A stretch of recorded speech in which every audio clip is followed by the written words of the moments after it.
Bapak Ibu yang saya cintai karena Allah, pada malam hari ini pertemuan yang kedua kalinya dengan saya.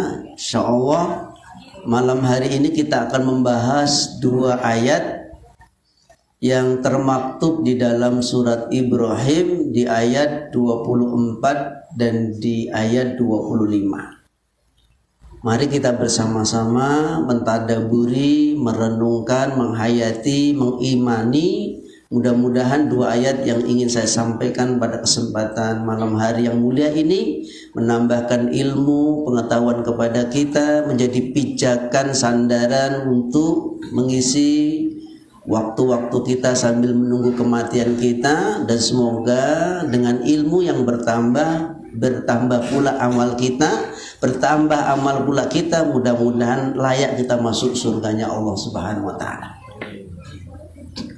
Ayahanda bunda kami, Bapak Ibu yang saya cintai karena Allah, ayat itu berbunyi alam taro kaifa daraballahu masalan kalimatan kasajaratin thayyibatin asluha sabitu wa faruha fis sama tu'ti ukulaha kullahinin biidnillah yadribullahu amsala linnasi la'allahum yatafakkarun.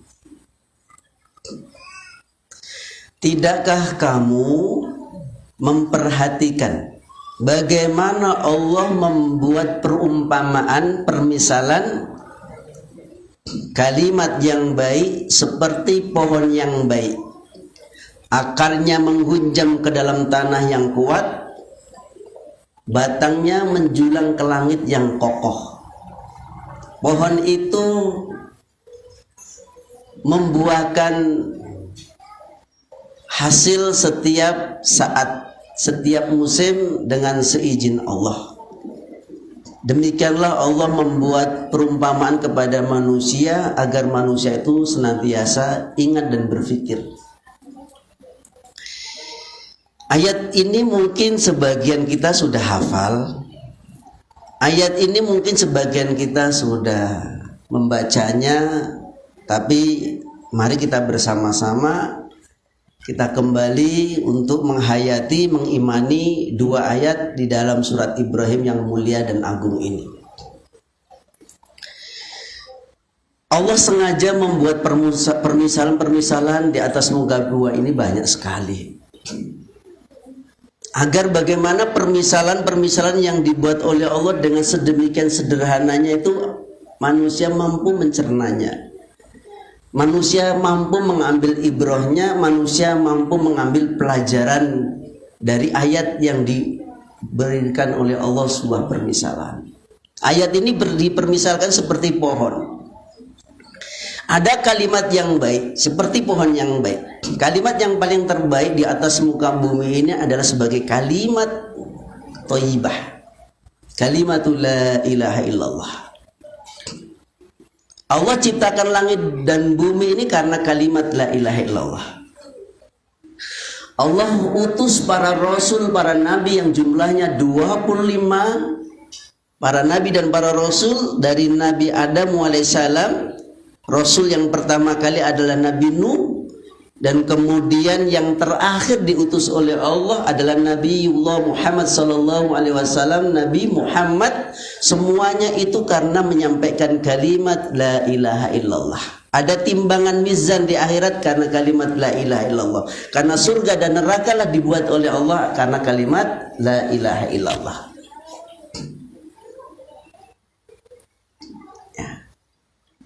Sudah tahu Bapak Ibu apa kalimat la ilaha illallah? Tiada.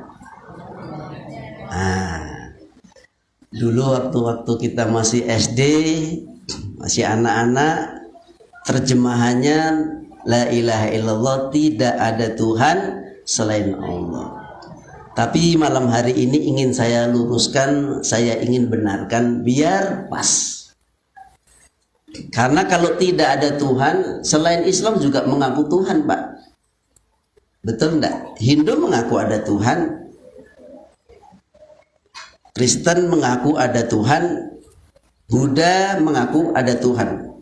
Tapi kalau diterjemahkan tidak ada ilah yang berhak diibadai melainkan Allah, maka itu hanya ada dalam Islam. Terjemahnya yang bagus adalah tidak ada ilah, tidak ada sesembahan, tidak ada rob. Kalimat ilah itu banyak kita dapatkan. Qul huwallahu ahad, Allahu somad. Ahad itu artinya satu, tidak ada ilah yang satu, tidak ada rob yang satu yang wajib diibadai melainkan Allah. Itu benar, ya. Walaupun terjemahan bahasa Indonesia tidak ada Tuhan selain Allah juga benar, tapi kalau dalam kamus Islam, ya, terjemahan yang paling terbaik adalah tidak ada sesembahan di atas muka bumi ini yang wajib diibadai kecuali satu, Allah.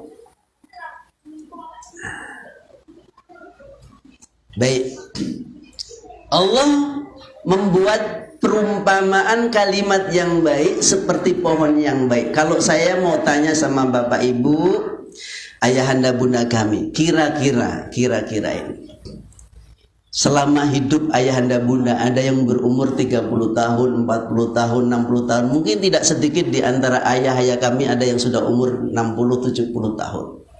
Kira-kira kalau saya mau tanya, pohon apa yang paling terbaik di atas muka bumi ini? Buah apa yang paling enak di atas muka bumi ini? Kalau benar nanti kita umroh bareng-bareng, bayar sendiri-sendiri. Insya Allah bulan Februari saya akan berangkat. Udah dibuka insya Allah. Januari pertengahan ini sudah mulai berangkat jamaah umroh. Baik, kira-kira apa? Salah enggak apa-apa, enggak ada hukuman. Kalau benar pun paling dapat kue nanti bareng-bareng. Apa kira-kira Bapak yang pernah Bapak jumpai pohon yang paling terbaik di atas muka bumi ini menurut kita apa? Durian? Betul durian? Enggak. Apel? Ada yang bilang kurma tadi. Siapa angkat tangan? Baik, saya kasih hadiah. Bulan depan ingatkan saya mau kasih hadiah buku ibu. Buku yang bagus, judulnya bagus, harganya pun bagus. Ingatkan insya Allah ya panitia ya. Ada ibu yang bisa menjawab. Pohon yang paling terbaik di atas muka bumi ini buah kurma, Pak. Gak ada yang bisa menandingi. Kandungan kurma itu kalau diteliti oleh para dokter, para ahli kesehatan itu ada 77 kandungan kebaikan dalam kurma. Dan kurma itu Masya Allah buah surga nanti. Allah membuat perumpamaan kalimat yang baik seperti pohon yang baik itu seperti pohon kurma. Kalau kita menggunakan permisalan pohon kita di sini tidak apa-apa. Yang penting yang pada malam hari ini akan kita ambil percontohan, permisalan, perumpamaan dari pohon dulu. Pohon itu terdiri dari akar. Yang menentukan kualitas pohon itu bisa tegak, kokoh dan berbuah ranum. Cabangnya banyak, batangnya tinggi menjulang ke langit. Yang paling menentukan akarnya kuat dulu. Kalau pohon akarnya rapuh nggak akan bisa tumbuh.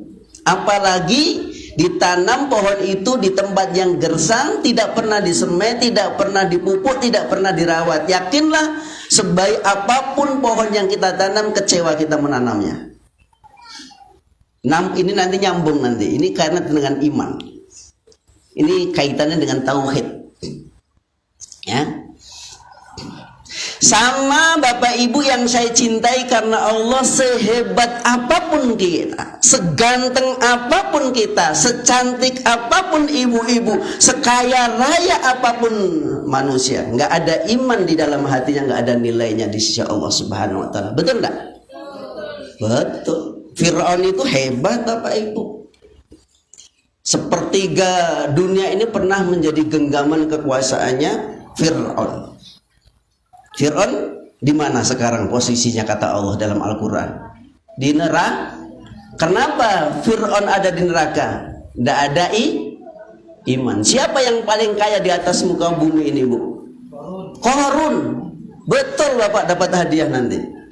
Belum ada menandingi kekayaan orang hari ini. Sekalipun hari ini ada rekor orang yang paling kaya di atas muka bumi ini, yang nilainya ada sekitar 700 triliun, belum bisa menandingi Qarun. Qarun, Bu, kuncinya untuk membuka gudang emasnya saja diangkat 90 orang tidak kuat. Kuncinya, bayangkan. bagaimana gudangnya, bagaimana kekayaannya. Kalau kuncinya saja diangkat 90 orang tidak kuat. Sekarang saya mau tanya, Qarun di mana sekarang kata Allah? Di neraka. Kenapa Qarun di neraka? Karena nggak ada iman. Nggak ada iman. Banyak sekali. Baik.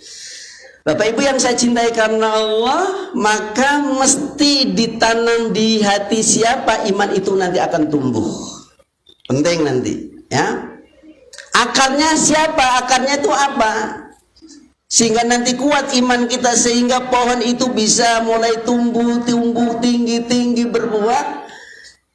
Akar yang paling kuat adalah akar di dalam hati seseorang itu rukun iman yang 6. Itulah tauhid, itulah akidah, itulah iman.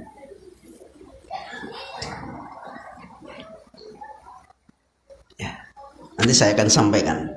Ini membuat permisalan dulu. Sama dengan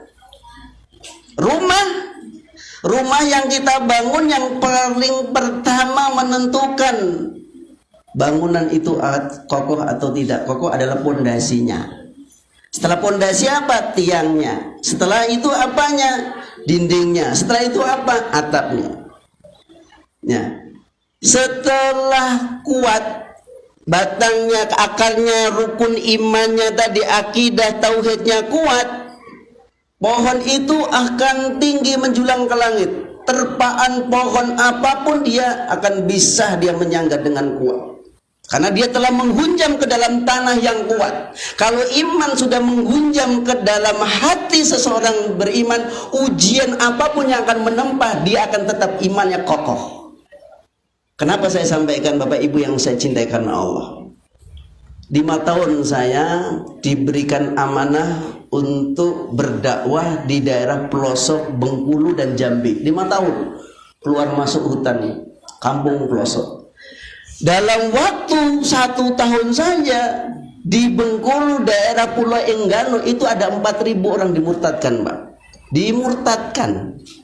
Pindah agama dari Islam ke agama yang lain hanya sekedar sembako. 10 kilo beras, sekilo minyak, ya, sekilo gula.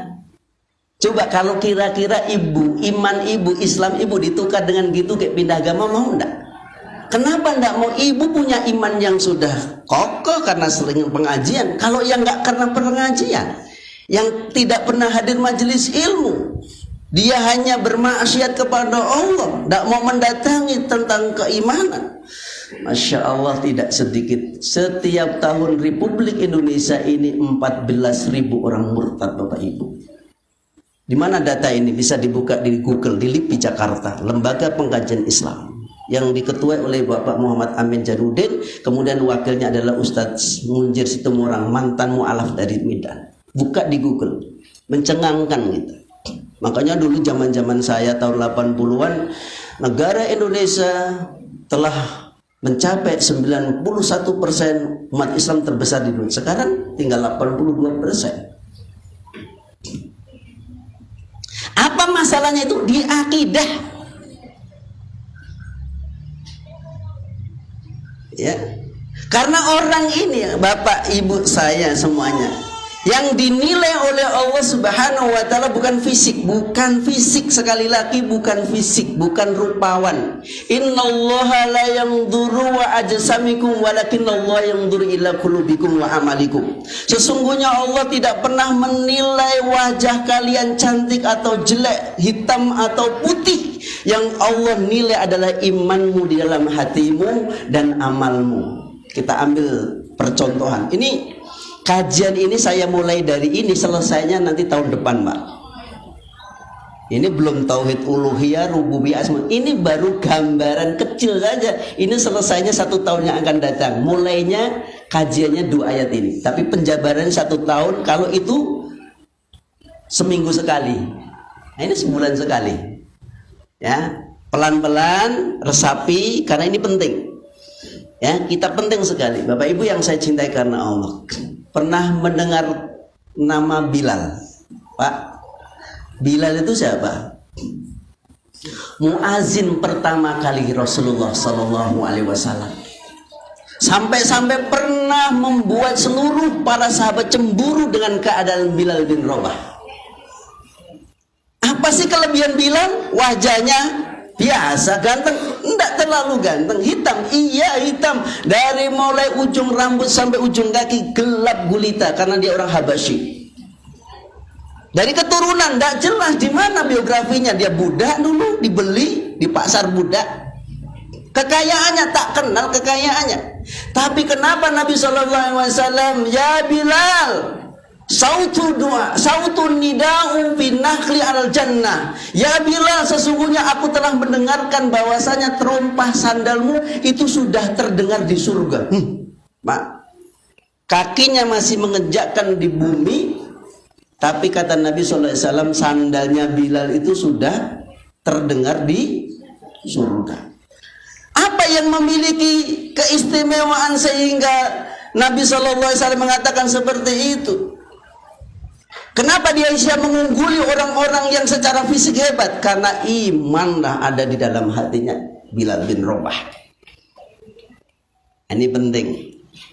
Baik ya, Bapak Ibu yang saya cintai karena Allah.